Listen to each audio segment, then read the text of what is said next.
Dans un garage, Charlie répare l'avion que sa femme Sarah lui a offert pour son anniversaire.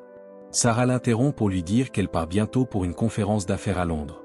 Elle l'invite à l'accompagner, mais Charlie refuse car il a beaucoup de travail. Plus tard, Charlie arrive au siège de la CIA. En se rendant au département de décryptage et d'analyse, il passe tous les scanners de sécurité qu'il a inventés avant de commencer à travailler. Soudain, il reçoit un message d'inquiline, une personne mystérieuse qu'il contacte depuis des années. Comme d'habitude, cette personne a des informations classifiées à lui vendre, mais cette fois elle l'avertit que ces documents pourraient mettre la CIA en danger. Charlie essaie de deviner leur localisation et dit Istanbul, mais Inquiline le repousse. Ensuite, il analyse le matériel mais, étonnamment, même un génie comme lui ne parvient pas à décrypter le code. Après la pause déjeuner, Charlie retourne à son bureau et reçoit un appel de Sarah qui lui annonce qu'elle est déjà arrivée à Londres, mais Charlie le sait déjà car il la surveille. Il ne parle pas beaucoup car il est obsédé par ces mystérieux documents. N'arrivant toujours pas à casser le code, il emmène son ordinateur dans une zone restreinte où un système plus avancé l'aide à progresser.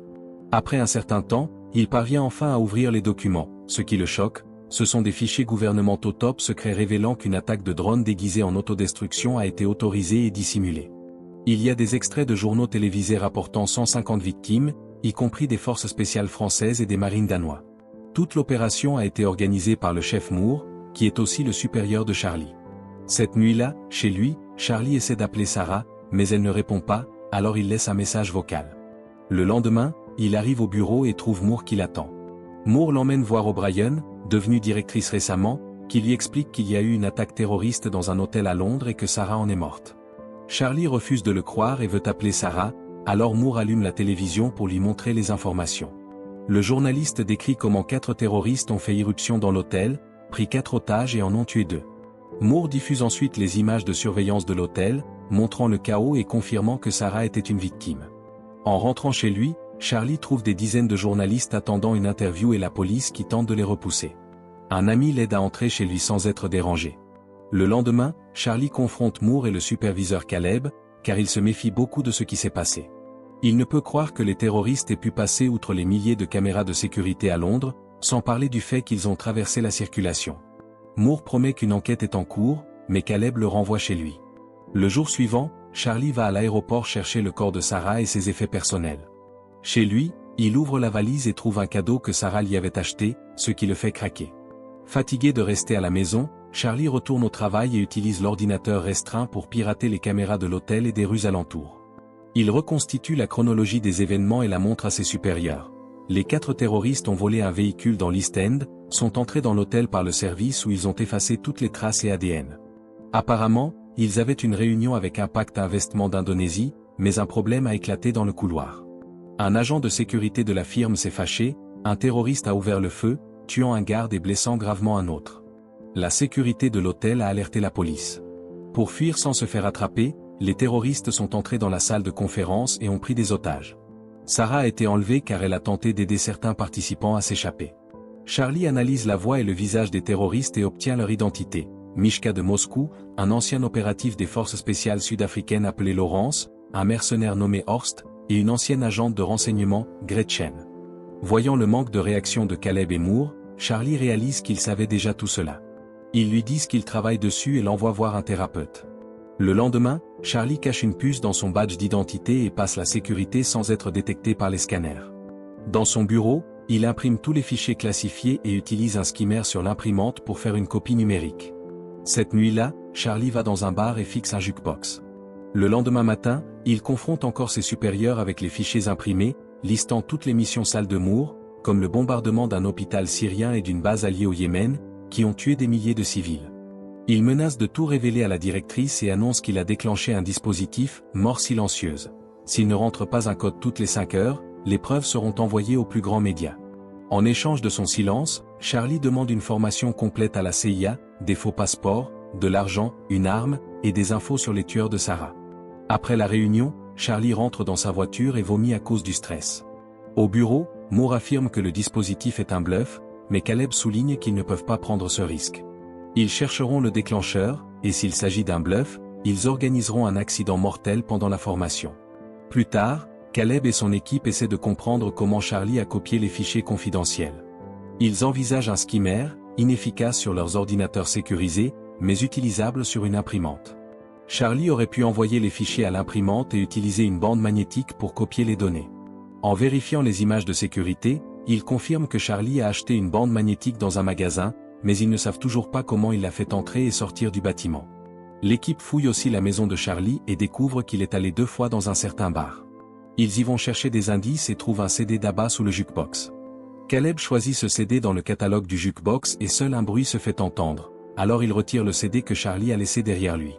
Pendant ce temps, Charlie arrive dans un centre de formation de la CIA, où il est accueilli par le colonel Henderson. Il commence au stand de tir, mais malheureusement Charlie n'est pas un bon tireur, il doit être très proche de la cible pour toucher le bon endroit. Cependant, lorsqu'il s'agit de fabriquer des bombes, Charlie travaille remarquablement vite, impressionnant Henderson. Ensuite, Charlie doit apprendre sa nouvelle identité, donc Henderson le harcèle et le bouscule pour qu'il puisse réciter ses nouvelles informations même sous pression. Enfin, ils font les nouveaux passeports. Cette nuit-là, Henderson va dans la chambre de Charlie et lui dit qu'il n'est pas un tueur, mais Charlie insiste sur le fait qu'il veut justice. Puis Henderson sort une arme et la donne à Charlie, lui demandant de viser sa poitrine. Les mains de Charlie tremblent sans arrêt et il finit par baisser l'arme. Au bureau, les agents passent plusieurs heures à déchiffrer les informations sur le CD jusqu'à ce qu'ils découvrent que Charlie bluffait à propos du système du mort. Ils en informent immédiatement leurs supérieurs, sans savoir que Charlie les espionne. Il s'avère que la puce qu'il avait cachée sur son badge était en réalité un dispositif d'écoute qu'il a planté sur les fichiers qu'il a remis à ses patrons. Moore appelle immédiatement Henderson pour lui ordonner d'arrêter Charlie, mais ce dernier s'est déjà échappé. Après avoir raccroché, Moore remarque enfin le dispositif sur les fichiers et parle directement à Charlie pour lui dire que c'est une trahison. Charlie enlève son oreillette avant de monter dans un avion. Une fois arrivé à Londres, il passe la douane et commence à se diriger vers Paris. Son faux passeport apparaît dans les ordinateurs de la CIA, alors Moore envoie Henderson à sa poursuite.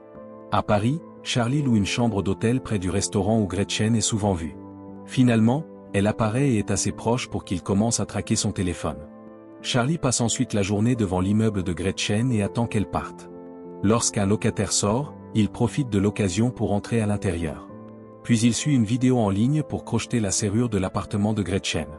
Charlie commence à fouiller l'appartement et prend des photos de l'emploi du temps de Gretchen. Il trouve aussi une arme dans un tiroir, alors il décide de la garder. À ce moment-là, son tracker l'avertit que Gretchen revient, alors il se précipite vers les escaliers pour l'attendre.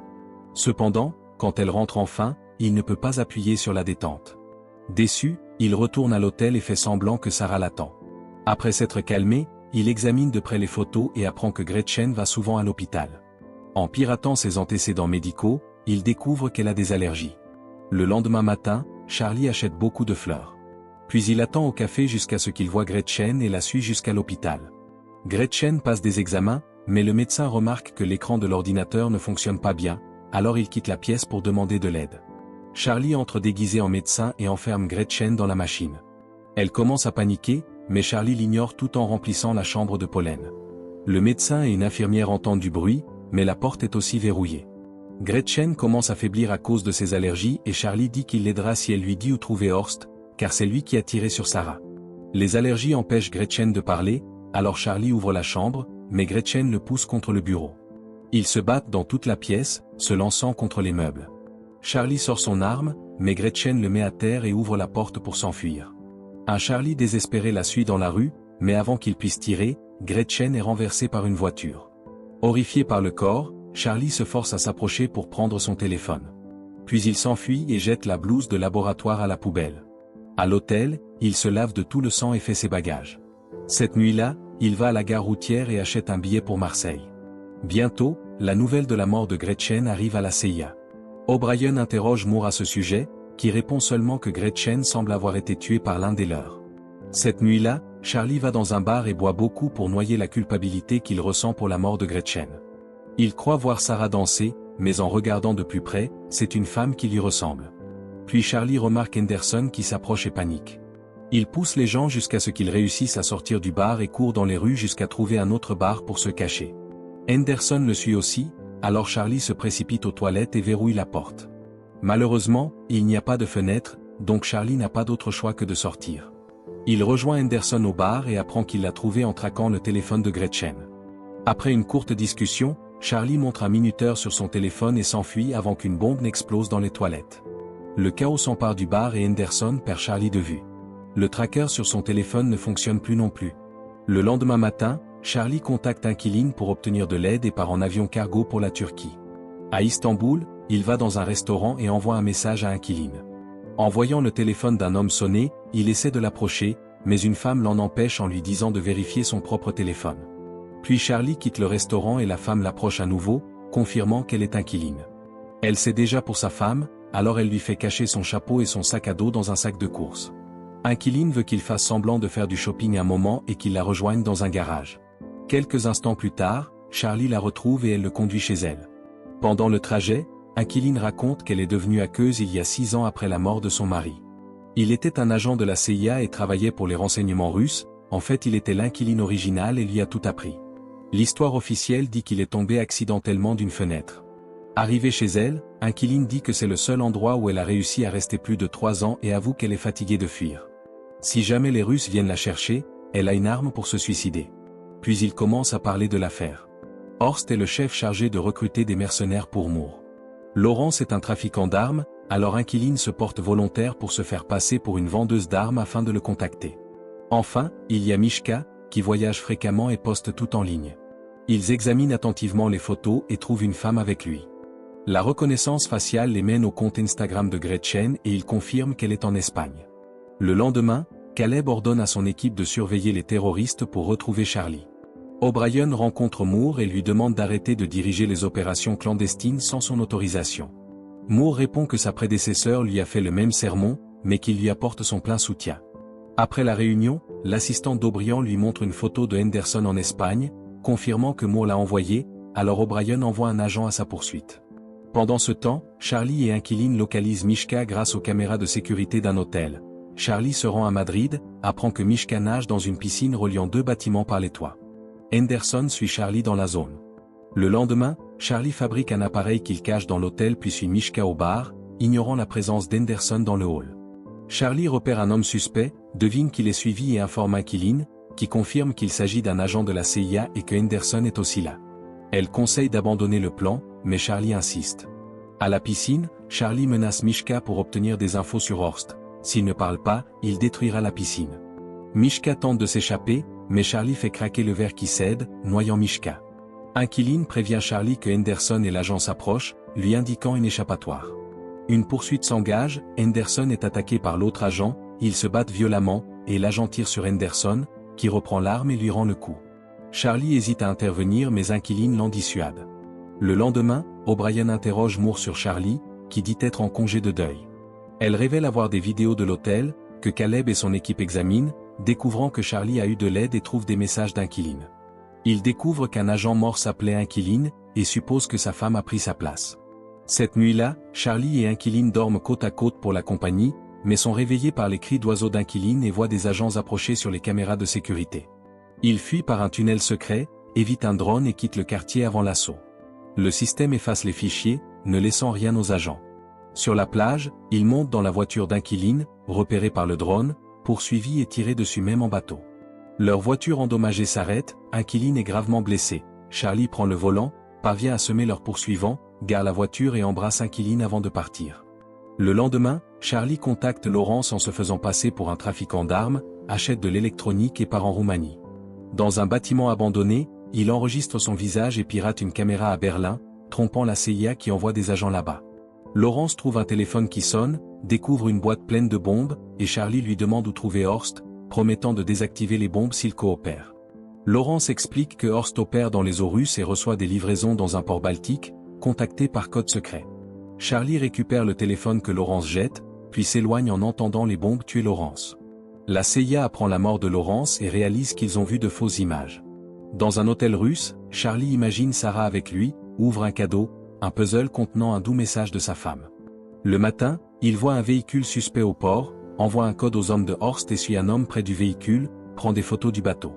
Après avoir acheté des outils, Charlie traque le yacht par son numéro d'enregistrement et étudie les routes maritimes possibles. Il est assommé puis emmené sur le yacht où il rencontre Horst, qui a découvert la bombe que Charlie avait cachée.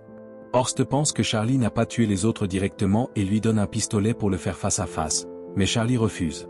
Le yacht change soudain de direction, Charlie a pris le contrôle, l'a dirigé vers la Finlande. La marine finlandaise et Interpol encerclent le yacht et arrêtent Horst et ses hommes. Plus tard, O'Brien annonce en conférence de presse l'arrestation des agents corrompus utilisant illégalement la CIA. Henderson félicite Charlie. Après avoir visité la tombe de Sarah, Charlie rentre chez lui et prend enfin l'avion pour un voyage. Si tu veux, je peux aussi te faire un résumé plus court.